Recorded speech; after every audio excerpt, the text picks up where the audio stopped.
aliens, Beyonce, and a word from our youth on this episode of Unabashedly Speaking with Mimi and Mashonda.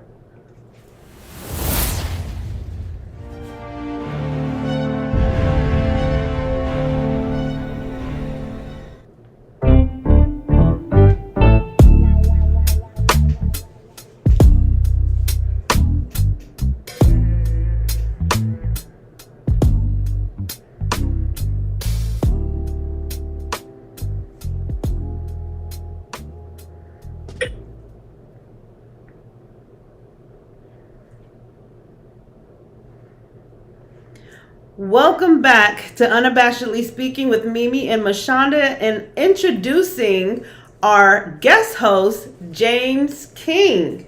Hey guys, my name is James. I am the host for today's show. I'm scared of you. Hello, co-host.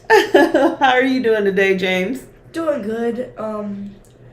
Except for, I'm just a little stuffy today. Little stuffy. Because when it usually gets cold, I get really bad allergies. So, but other than that, I'm doing good. Well, we are happy to have you with us today. Yes, we are. Welcome, James. So, James, how old are you? I am 12. And what grade are you in? 6. And what would you tell us a day is like for a 12-year-old? Well, okay, usually I would start off by waking up around 7 a.m. Well, not completely 7 a.m., but I wake up around 7:40 or 8 a.m., or at least try to wake up, because usually I kind of want to sleep in all the time. But I would wake up, I would get dressed for school, I would walk my dog, and I would eat. Okay, and I would get on the bus. Then I would get to school, and I would just go to my normal periods, depending on what type of day it is. Sometimes we have testing, sometimes it's just a regular day. So I'll go to all my periods, and then I would leave school around 4 or 5, get home about 4:30, maybe 4:40. Then I'll get home, I would change into some new clothes, and then I would just, talk with my friends, or go play outside, or play my games. Anything like that. Wonderful. And how do you like your school? I like it. It's definitely really nice. It's definitely very new for me, especially since I haven't been to a physical school in a while. So it's definitely something new for me. But I am so far liking the experience, and but yeah, I like it. Okay. You have any hobbies? Well, I like to go outside a lot, especially play with my friends. I like to play games. I like to watch anime shows, of course. I like playing basketball, soccer, drawing. I read comic books. I like reading comic books. And, yeah, that's about it. I like skateboarding. So I heard that you were in acting school and you wanted to be an actor when you grow up. Is that right? Yeah, I guess acting has always really had a connection for me. Always thought that when I was younger, I used to think that I couldn't act because of my age. But then one day I saw a movie, I saw that there was a kid in that movie, and then I was like, well, if kids can do it, I can too, so.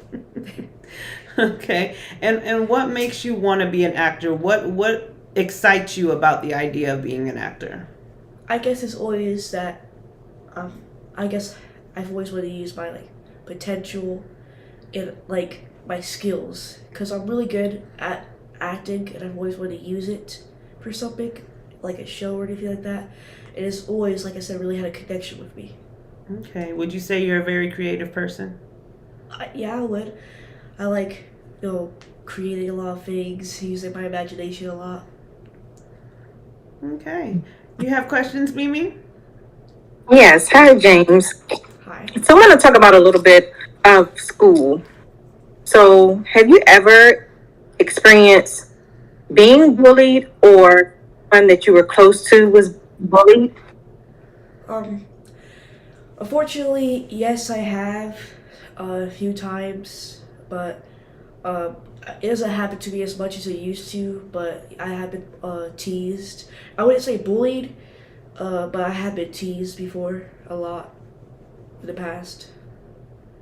I'm so sorry that happened to you. How did you handle it? I guess I would just try my best not to let it bother me, but I guess I would get sad because of it. It would make me not as comfortable being in a public school, but I just try my best not to think about it. Okay. So when someone is being a bully and say that the bullying leads to someone unfortunately committing suicide, how do you think the bully should be punished for that? I think that, well, I think they should be either expelled or maybe worse, depending on what they did. If they did something really bad, then maybe go to juvie or something, but or anything like that. But I think they should be punished to the next level. I agree. I agree because I feel as though that bully someone into the point as to where they're depressed and they harm themselves and they're deceased. I feel as though the bullies should be charged with some type of manslaughter, murder, or something because if they didn't tease that person, then the person would still be here. Right. So I'm glad that you're able to not let it bother you. Yeah. So that's a good thing. So the school that you're in now, is it a lot of students there or are some students still doing homeschooling? I would say that there's a lot of students there. I don't think that many people homeschool that much anymore. But yeah, I feel like it's definitely the school is full of kids. And you did Okay. homeschool for a while yourself, is that right? Yeah, I did homeschool for I think third to fifth. That's when COVID really hit hard. So I homeschooled throughout those days. But me personally, I wouldn't really recommend it. It's really not the best. Okay. Well, thank you so much for answering my questions. Now, is there anything that you want to talk about specifically? Well, I would have to say that at my school, there's definitely been a lot of fights in the past few months. There was a really bad one not too long ago where what I heard someone was fighting over I think a Starbucks drink I heard and so they got a bottle and hit the other kid and I think it was a glass bottle and they started bleeding and there was blood over their face and some of their hair fell out. But the person who started the fight did go to juvie for that, which I think they should have. But I'm really hoping that the person that got hit with the glass bottle is okay and they're not thinking anything to do any harm to themselves. But I just think it's crazy how these are young kids. I don't know how they can be so violent against others. It doesn't make any sense to me. That's very true. Now, today's day and age with so much social media and cell phones and things like that, a lot of people will, instead of helping someone out, they like to record stuff like this. Is that correct? Yeah. Now, do you feel that this makes things a lot worse Well, for the person? when it comes to recording them, Yeah. I would say that because with any fight, you always will hear people gathering up and recording instead of trying to go in the fight and separate them. It's always the teachers that have to do that. But I feel like the students should help too. I feel is it fair that that these kids are just recording some other kids being beat up or bullied and not helping to stop it? And I just think that instead of recording, they should help first and maybe not even record at all, or if they want to record, then talk about it later. Right. Okay. Mm-hmm. That makes sense. And yeah, when I see things like this, it just breaks my heart because the type of emotional trauma a person would have, it's bad enough to be in a fight, but then to have it blasted all over social media, that is just Right. horrible. And it's horrible that some of these platforms even allow it to be posted. This is something I feel should be flagged and removed immediately. Like I was telling you, a client of mine, was panicking yesterday because her son got, and beat up and dragged at school, and they were recording it, and just watching it and thinking about, like, this kid, after the fight, he was already feeling suicidal and feeling, he was saying that he wished he would have died.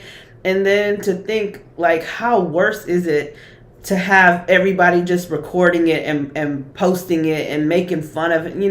This has really got to stop. Like, I can't say that they should take cell phones away, because as a parent, I know that I want to be able to, especially in this day and age, I want to be able to get a hold of my child. But I feel like maybe the social media platforms should be more responsible in flagging things like this and not allowing it to go as far as to have people all over the social media being embarrassed like that, Right. What else would you like to talk about? I guess that's really it for me. That's really it for you? Do you have any questions for us? Oh, of course. Yeah. You do? Okay, well, excuse me. I didn't He's know what we prepared. did that, like, right now. So Sure. Okay. So I have a few questions, not as much, but whatever I was able to fit in. So I'll start off with you, baby. What would you say would be your favorite food and why? My favorite food. Well, actually, my favorite food is salad. Salad? Why is that your favorite food? It may be strange, but Hey, salad, salad you can be put good if you make it the right way. Yes, you can put everything in salad. Like, I just love all the vegetables that you could put in salad and all the different types of salad dressings. I love salad. Like, I could just live off of salad. I love salad. Okay, that makes sense. Okay, what about you? What about me? I'm too all over the place. I'm a foodie, so I can't really. Okay, I know I love beef. You know what I mean? Steak, roast beef. But honestly, I like anything that's saucy and gooey and cheesy. Like, I love creamy, saucy, gooey, cheesy things. But I can't really say that I have a favorite food. Because my taste buds change all the time. So, but I'm a very sensual person. So I like smells and flavors and, all that good stuff. So, yeah, I don't have a specific type of food that I like. Okay. I would say for me, it would probably be ramen noodles. I don't know why. I just gonna like them so much. Ramen and noodles. That's okay. Ramen Oh noodles my can be goodness. good. I used to love those when I was a kid too. I still eat them. Okay, so what would you say, like, what's the weirdest food combination that you like and that you eat? Mimi. Let me see the food combination. Weird food combination. I don't think so. I mean, I don't really mix anything together other than, like, salad. I'm trying to think what I mix together. I like, when I have mashed potatoes, I like to put whatever vegetable I have mixed into my mashed potatoes. Whatever's on my plate at that time, mix it into my mashed potatoes. But I don't think I really have anything weird. That's okay. Yeah, I don't think I have any.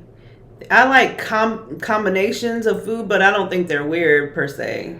I would, for me personally, if I were to get like a ham and a turkey and cheese sandwich, I always like to, like, crush up a bag of Doritos and, That's like, actually not weird though. put them in there. That's Right. interesting, but I don't think that's weird. I think you're probably not the only one that likes to do that. Or, like, make a PB&J of Pop-Tart. A blueberry Pop-Tart? Yeah, okay. Let's see. Now, see, that's one thing that I don't like peanut butter and jelly. Like, I've never eaten peanut butter and jelly. I just don't think those two go together for me. So, Mimi, are you really into, like, Marvel superheroes at all? Not as much as I used to be, but I do like. See, the thing with me is I'm all connected and confused. I mix Steve with Marvel, and then I have my sister, my younger sister. She yells at me like, "No, that's not. They don't go to that." I They do that. belong to I do that myself. They're not even in the same universe. Right. So I can say that the ones that I do like I love Wonder Woman.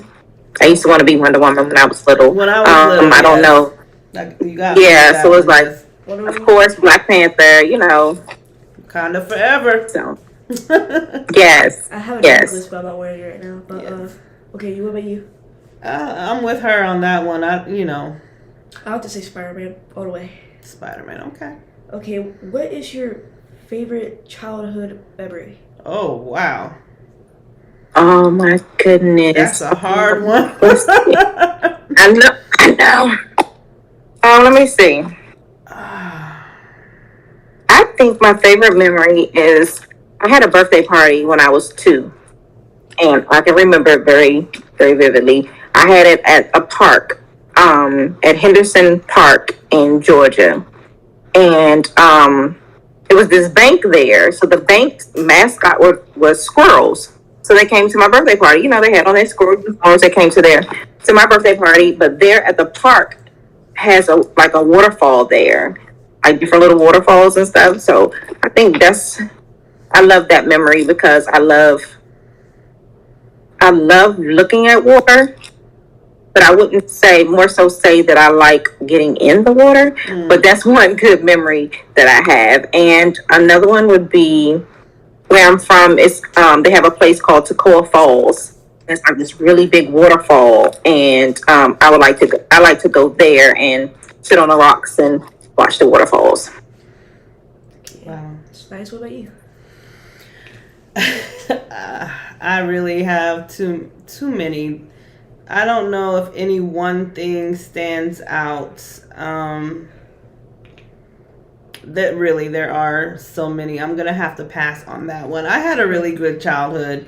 My parents are great. They're still great. They're great grandparents. So I mean, I had a lot of really nice memories. I mean, memories that stand out are things like when I was 2 because they were so like, to me, like going to the fair for the first time, and there was this carnival that was in town, and I just remember like going and riding the rides with my brother and being like really small and winning winning a doll, and one day it was raining and me and my mom were like, rain, rain, go away, we want to go to the carnival and stuff like that. But I think it's because it was like the first time I experienced anything, so I will never forget it.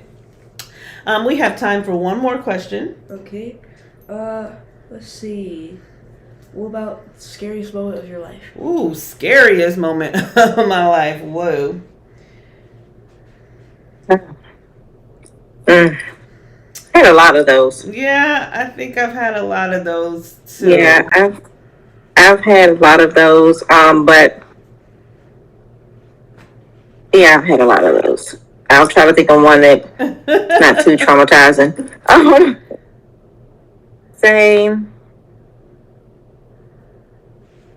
I fell off the horse, off of my grandfather's horse. I was so afraid that it was going to step on me. That's one. It was scary, but it wasn't as traumatizing as other memories that I have. But yeah, that's one of them. One time me and my brother were we were going back home. Well, he was taking me back home. He was older. And we were driving on this back road, and it was very curvy and dark and things like that. And he was one of them people who like to drive and then look at you and then look at you and look at you. And he was talking and looking at me while he was driving. And I was just looking straight because the road was dark and windy.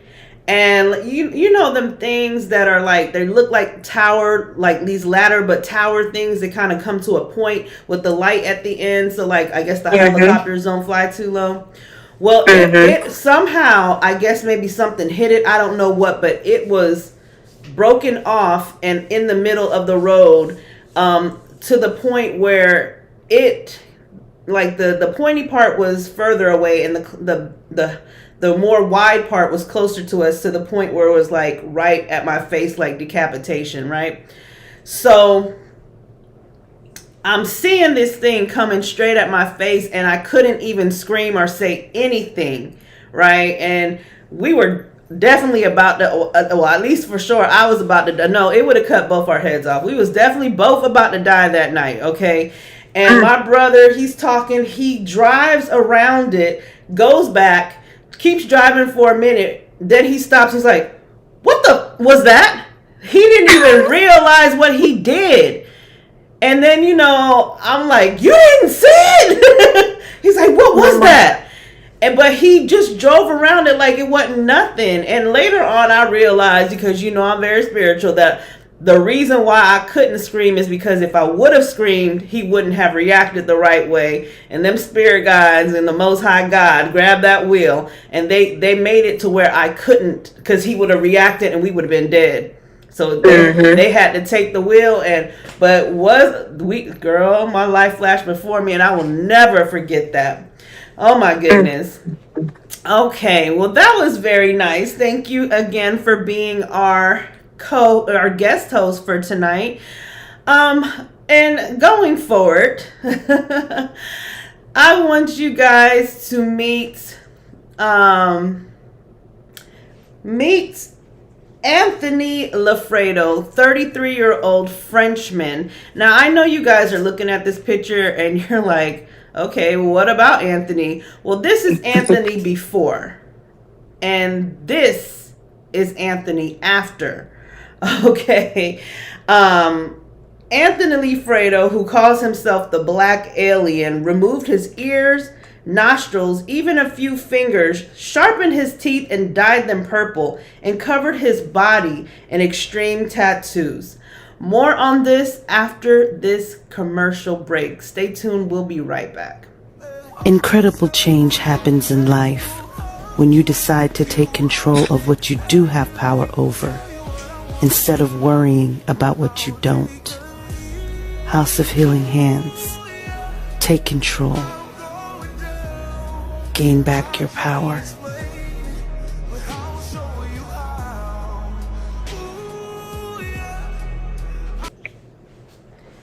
Hey guys, we're back. So while some people alter the size of their figure or inject fillers into their face, Lafredo's body modifications is literally out of this world. Lafredo revealed that he was miserable living in the body that he didn't belong in, finding new confidence from people who have reportedly told him that his appearance makes them feel better about themselves. I'm not sure that's really a compliment. Lafredo is obsessed with using tattoos, piercings, implants, and surgeries to modify himself.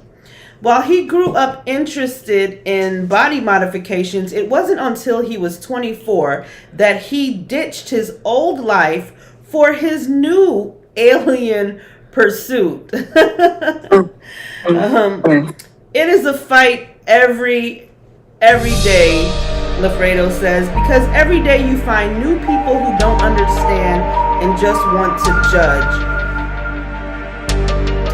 And we can understand that.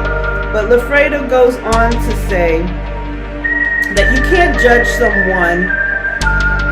No one knows what's inside someone's head, why they're doing that. You need to talk to this person, continued Lafredo.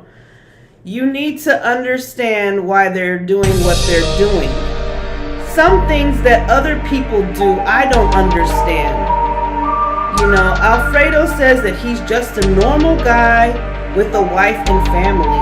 He's undergone a number of elective surgeries, including cutting off his nostrils, removing his ears, chopping off his upper lip, and removing fingers to make a claw. While he receives odd stares from strangers, he says he likes making people feel better about himself. The Black Alien Project is what he is called. The challenges haven't stalled his passion for body modification. He claims he's ready to take the leap with leg amputation. It's something really hard because I have a healthy leg and an amputation is something big.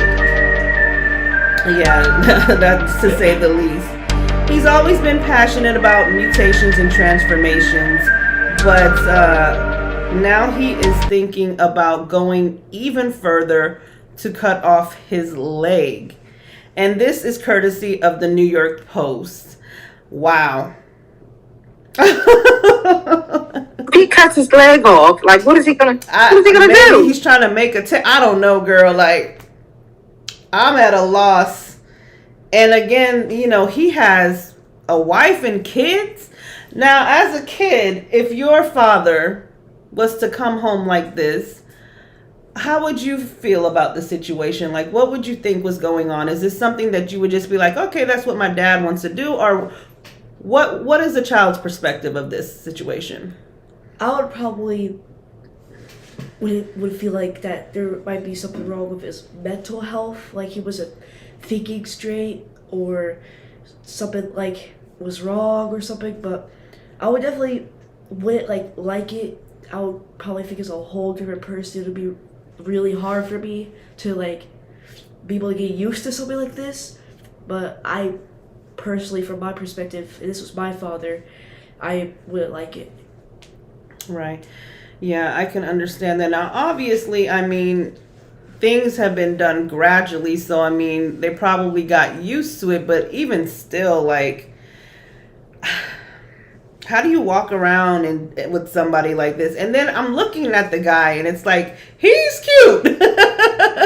He's a cute guy. So for him to do this, and then, I mean, I know this is in France, but, there is that whole oath, do no harm, in the medical field. And I'm really wondering, like, should this even be legal?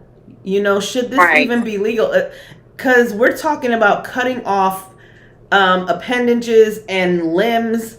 Like, now, okay, to not be biased, okay, and to look at all angles, I do see how on one aspect, maybe the medical practitioner would feel like, well, if I don't do it in a medical setting, he might go home and cut off his own stuff and kill himself. So it's better to have a doctor do it than having him chop stuff off. But I don't think I would want to have any parts of that. Yeah, no. And they are trying to pretty much say that this is like any other kind of body morphing going on, and realistically, even though to me this is way more extreme, it is no more dangerous than some of the things that people are doing nowadays for, cosmetic purposes and to, look better and to try to hold up to some sort of standard on what society is putting on them and of what beauty is. Let's just take a look at some examples of what we are talking about here.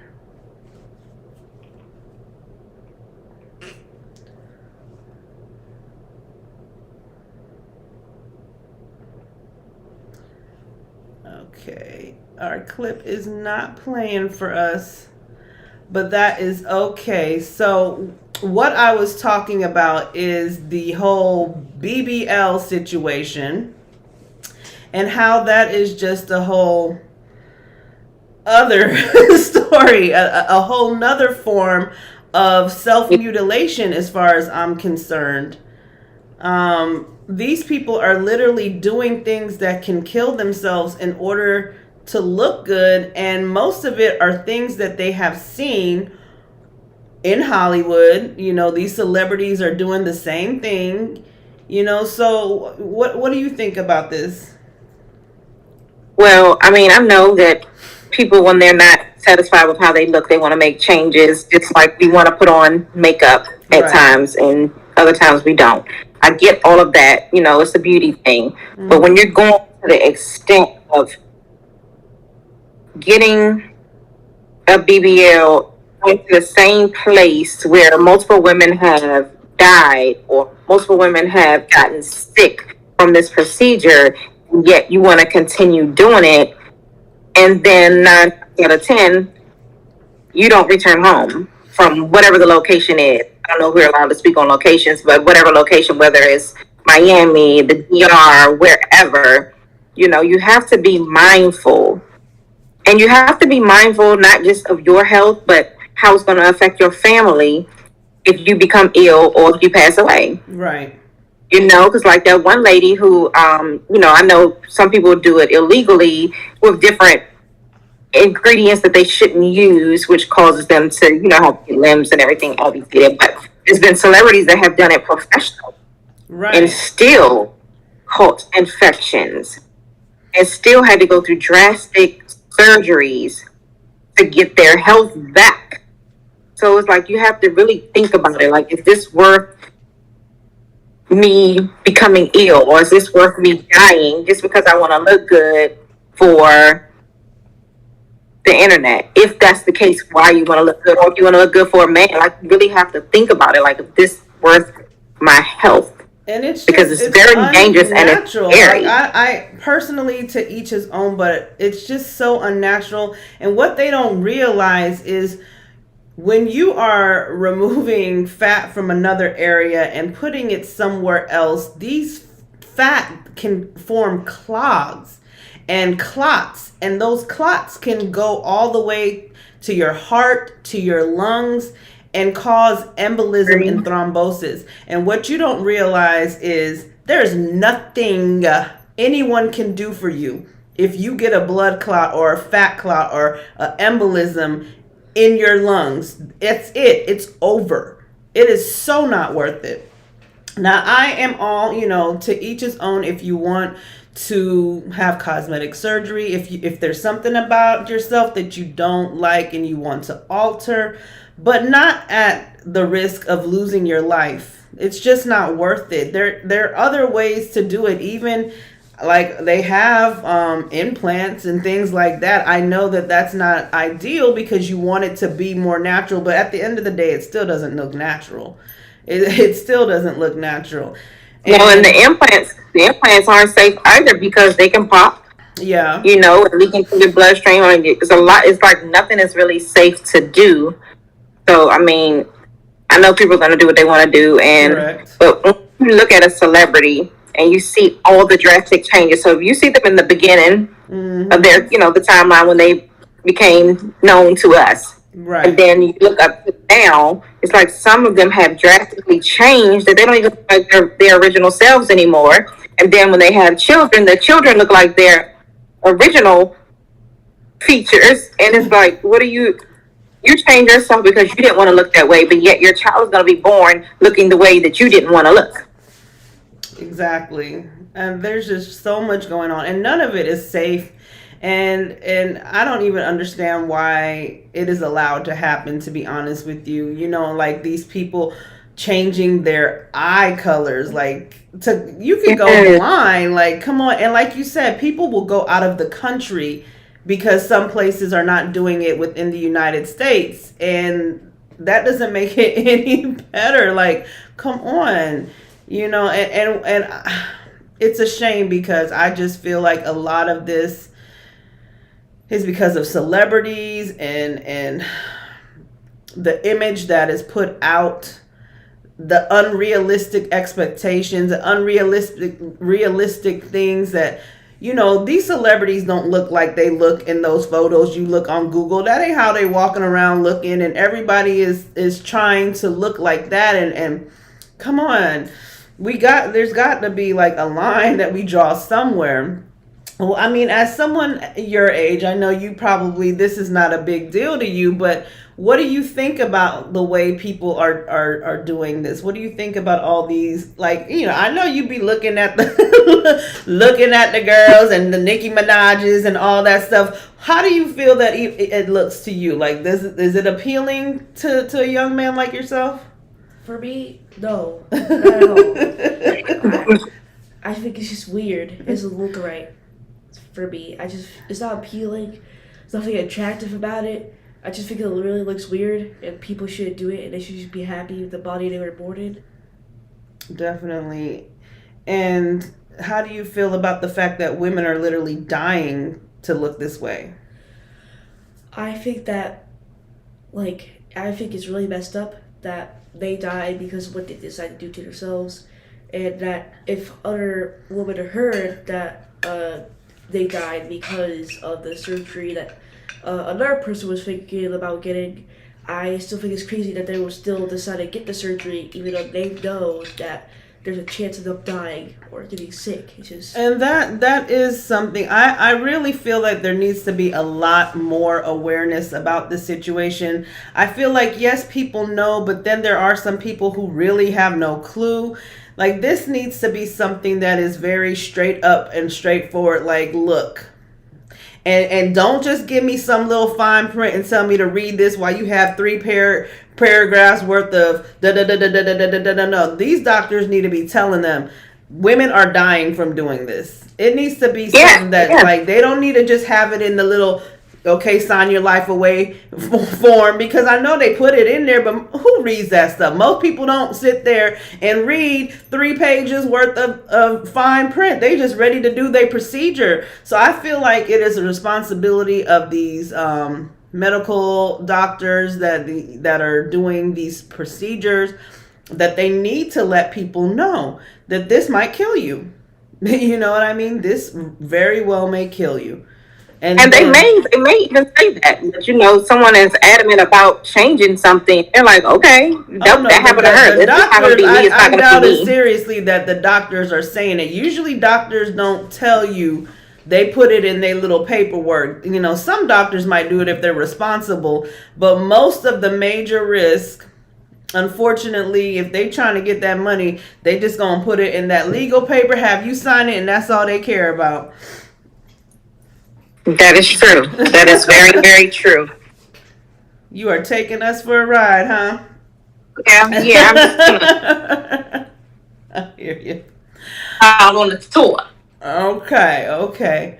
Well, we are going to take another little break, and we will be right back with Unabashedly Speaking with Mimi and Mashonda and our guest host, James King. Ow. Make sure you stay with us. We have much more to talk about.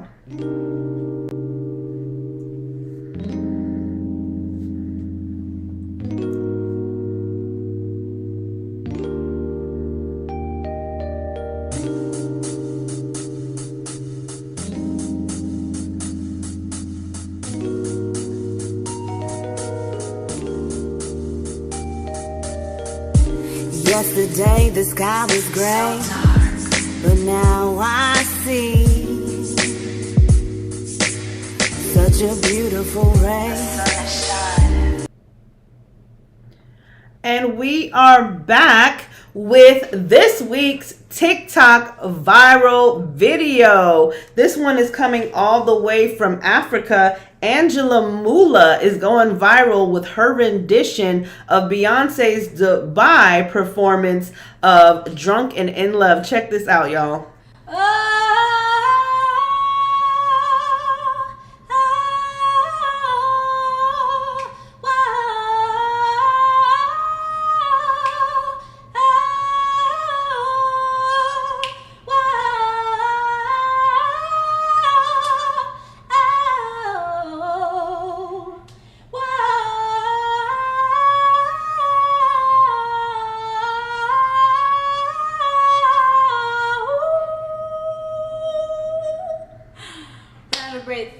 But you know what? We'd be all night. Hey, woo! Look out, babe. She coming for you. Woo, that girl can sing. That is Angela Mula on TikTok, y'all. Check her out. She does a lot of videos, not just that one of her singing.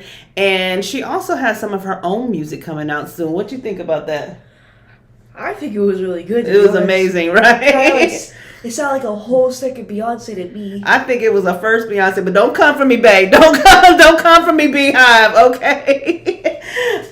Speaking of Beyonce, okay, Beyonce is getting a little heat from the LGBTQ community. Let's check out some of the comments that we are having in the internet right now. People are taking to social media. They are not feeling what's going on.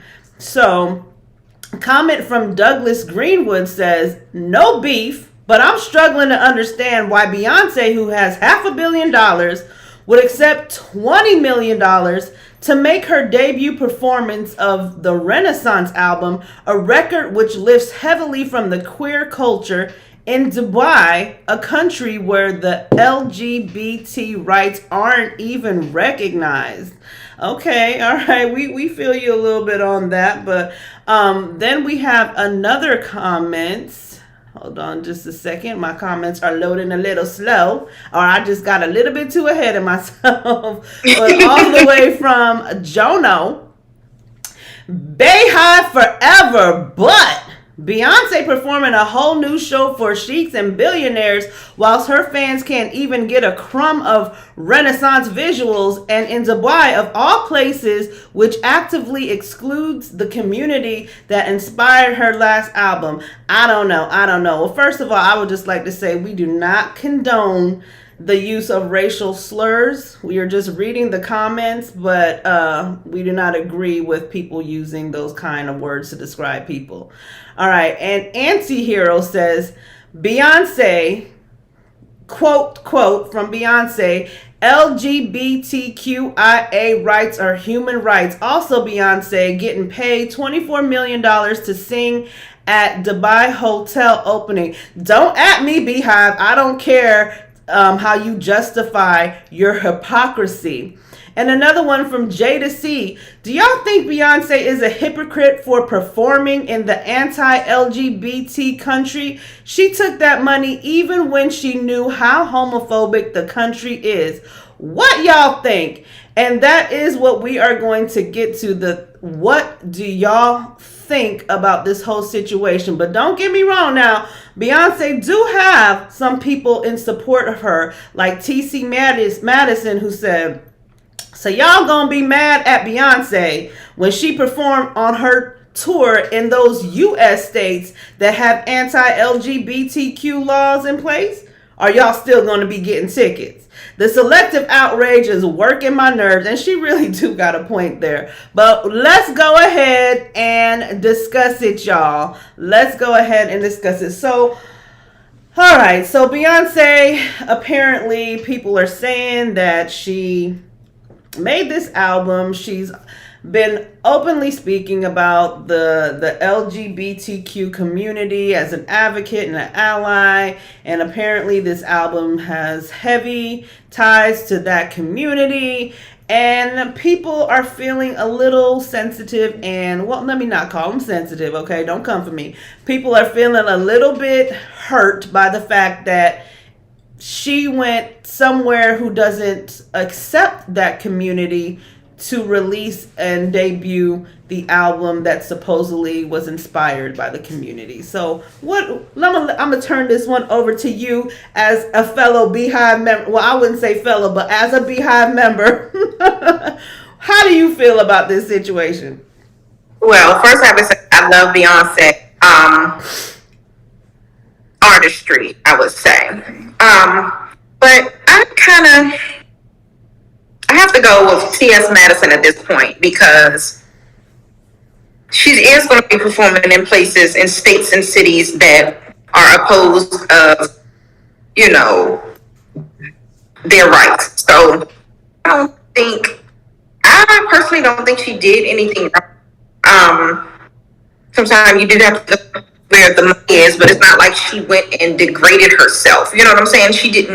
She went to a country where that is a heavily Muslim place. You know what I'm saying? So she had to honor them and she even did the concert. She changed up the way that she would normally do a concert. She went over there, and I feel as though she was respectful, with her attire and everything. But you can't, as an artist, you're not going to be able to please everybody all the time. I mean, she's going to perform in places that racism is going to be heavy at. So you have to make it make sense sometimes. Like, she did the album. Yes, if she said the album was dedicated to their community, fine, and so be it. But when she's asked and invited to perform somewhere and she accepts that invitation, that's just what it is. I don't see it as her being disrespectful to that community. I just see her honoring her contract that she signed with those individuals in that country.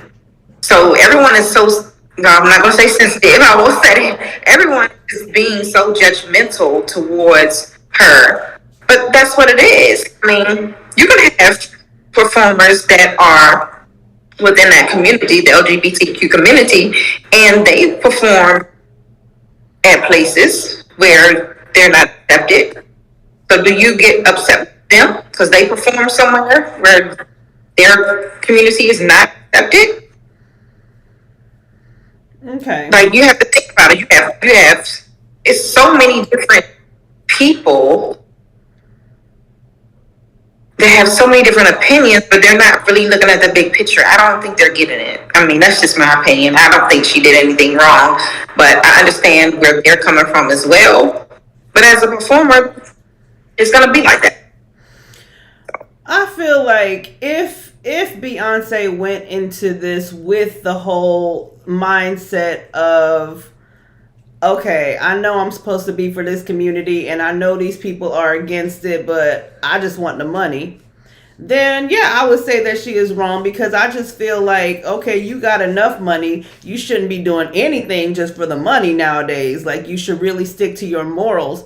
But honestly, I don't think she was even looking at it like that. I honestly don't think she was sitting here like, oh, I'm about to hurt a lot of people's feelings. And I just don't think she was thinking about that. I don't think it was even about F the community I pretended to support, I'm taking the money. I think she just didn't think about it. I think, and I don't know if it's because maybe she really ain't about that as much as she acts like, which she might be just being political when she is advocating, or if she just, my bad, I wasn't even looking at it that way, but I can be for you and not against them at the same time. You know what I mean? Like, you could be, this is a whole different community. She can't really exclude everybody just because it's gonna make somebody feel bad. You know what I mean?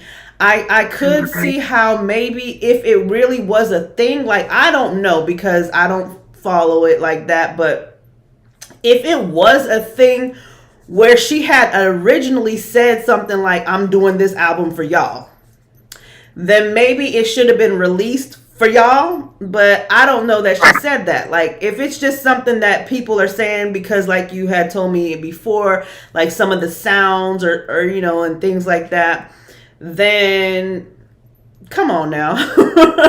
Yeah, because I've never read a statement what she said. I feel like a lot of people just like to have a reason to complain about something, and to be honest with you, a lot of people, and I do understand how people just have a different way of thinking. So, like, people really get passionate about, we'll say passionate about certain things, and maybe they really feel hurt because to them it means something different than it does to her. To them, because they fight so hard for their rights, it is a downright insult for it to happen somewhere who doesn't acknowledge the rights. I get that, but she's not living that life. You know what I mean? She don't have that same struggle, so you can't expect her to really be in your shoes. Not everybody thinks that way. Like, I feel like I'm lucky enough to be one of the people who can step in people's shoes and see it from different perspectives. And that's really what I'm doing. But at the end of the day, I feel like people need to have their moments to complain, but everything gonna go back to being normal. They ain't gonna hold no grudge against her for long, but again, I honestly just don't think she was thinking about it. And I'm sorry, not to offend anybody, this is just my opinion, and I'm sorry whoever is feeling hurt or feeling that their feelings were not taken into consideration. But I just personally, because I'm not living that life and I don't think that way, I don't think it's that big of a deal. Like, leave the woman alone. Life as a celebrity is hard enough as it is, y'all. They gotta walk on eggshells all the time. Just let people live. What about you? What do you think about it? Personally, I think she probably just wasn't thinking about it at the time. She just was like, they want me to do the show here, so I'm just gonna do the show there. Right. That's really all I have to say for that. Exactly. So Why she chose to release the album there of all places, who knows? You know, we don't know what goes on behind the scenes, so I'm sure she. But if you realize, is they were opening up a new, I forgot the name of the place that they opened. It was a grand opening. So she performed at the grand opening, just like people will come perform at the MGM when it opened. You know what I'm saying? So different places. So they wanted her to be their guest at the grand opening of the business that they just had open. Right. Okay. So they wanted her to perform there. So that's just what it is. I mean, I think they're reaching at this point. Like they're putting too much into it. There's so many other things that they could be worrying about. People like to have reasons to complain in this day and age. Any little thing happen, people be ready to go to war over it, but not to discredit anybody who is actually feeling hurt. Right. For those people, I would like to just say, please look at it from all perspectives. And I'm sure Beyonce wasn't just trying to be like, "Ooh, show me the money," okay? Because like y'all said, she got enough money, so I don't think it was about the money. So, but you know, hopefully everything will cool back down in the beehive or whatever. Yeah, because I mean, that was her first performance in 5 years. So it's just basically like, I think that she wanted to do it to be like, okay, I still got it. You know, I still got it. After 5 years, I still got it. Wonderful. Yes. Well, we would like to thank our wonderful, amazing guest host, James King. It has been such a pleasure having you here with us today. Tomorrow, we are going to have Kelly, owner of Informed Inspired Fitness. She is a fitness guru, a nutritionist, a dietitianist, a herbalist, a natural remedy. She has an amazing story and a lot of wonderful things to share. And also, we're going to be talking a little bit about some kinkiness going on in law enforcement, as well as the tragedy that happened in Memphis as well. So we hope that everybody will come back tomorrow and join us again. Do you have anything to say before we close out today? Yes, I would like to say thank you, everyone, for joining us. We are so happy to see you tonight. Also, I do apologize. I just had an emergency going on in the house, so I had to relocate. Everything is fine. But once again, thank you all so much for watching, and thank you for helping us build our community, because that's what we want this podcast to be, a community. And with that being said, be kind, be respectful, continue to be loving, and most of all, be yourself. And it's okay. It's okay to not be okay. So if you need help, there's ways to get help. With that being said, thank you so much for joining us tonight. And I almost always forget to say this, but this is our contact info. If you want to get a hold of us, any topics you want us to discuss, if you need to reach out for help, or if you want to be a guest on the show, please do not hesitate. We would love to hear from you. And just to clarify, those of you who might have watched the first couple of episodes, we are changing our schedule a little bit. So we are going to be on now Thursday, Friday, and Saturday weekly. Okay, so it is no longer going to be a daily thing, but don't worry. We're going to be here, though. And we are still going to keep it at 9 p.m. Eastern Standard Time. So we hope you guys keep rocking with us, and it's just going to get better and better. Again, this is only our 3rd episode, so just wait till we got this thing down, and we're going to get better and better for y'all. But we appreciate all of you guys. Thank you so much, and have a wonderful, wonderful night.